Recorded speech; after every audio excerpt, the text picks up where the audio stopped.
جو لیکچر ہے وہ ہے ٹرائل آف ایکیوز، ایکیوز کا ٹرائل کس طریقے سے ہوتا ہے، آج ہم اس ہمارے لیکچر میں ہم بتائیں گے۔ دیکھیں ٹرائل کا آغاز فرد جرم سے ہوتا ہے۔ جب فرد جرم عائد کی جاتی ہے تو اس ٹائم ٹرائل کا آغاز ہو جاتا ہے عدالت میں، کہ جب فرد جرم عائد ہوتی ہے تو کورٹ میں ایکیوز کو بتایا جاتا ہے، اس پر چارج جب فریم کرتے وقت اس کو پلی آف چارج بتائی جاتی ہے، اس کو بتایا جاتا ہے آپ پر یہ الزام ہے، تو آپ بتائیں اس کو آپ اقبال جرم کرتے ہیں یا ایکسیپٹ کرتے ہیں۔ تو دو صورتیں ہوتی ہیں، وہ یا تو اقبال جرم کر لیتے ہیں، ہاں بھائی ٹھیک ہے یہ میں نے جرم کیا ہے، یا پھر وہ انکاری ہو جاتا ہے۔ اگر وہ اقبال جرم کر دیتا ہے تو عدالت کا اختیار ہے کہ اس کو ادھر ہی سزا دے دیں، کیس آگے چلانے کی ضرورت بھی نہیں ہوتی، آگے ٹرائل کی ضرورت بالکل نہیں ہوتی۔ لیکن عدالت کو اگر یہ لگے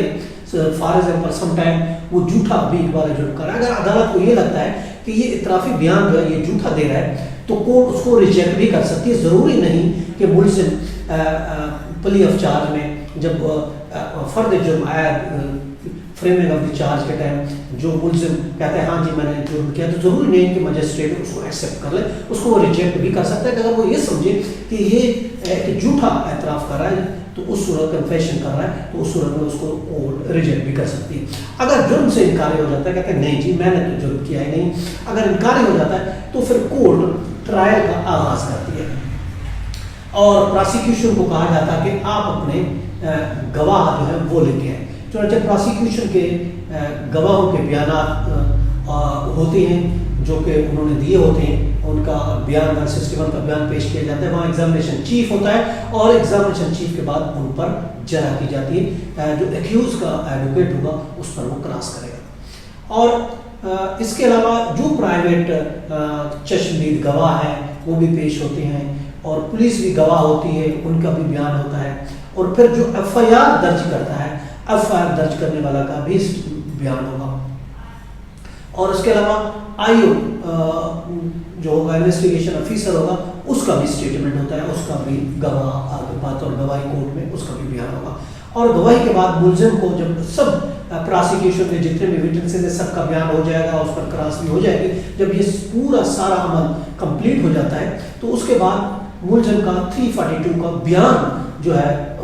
جو کہ لازم ہوتا ہے، ہر حالت میں لازم ہوتا ہے، جس میں ملزم سے مختلف قسم کے سوالات پوچھے جاتے ہیں۔ عموماً جواب وہ یہ کہتا ہے کہ ایکیوز یہ کہتا ہے کہ نہیں جی یہ غلط ہے، مجھ پر جھوٹا مقدمہ بنایا گیا ہے، اور یہ بھی ایکیوز سے پوچھا جاتا ہے کہ آپ اپنی صفائی میں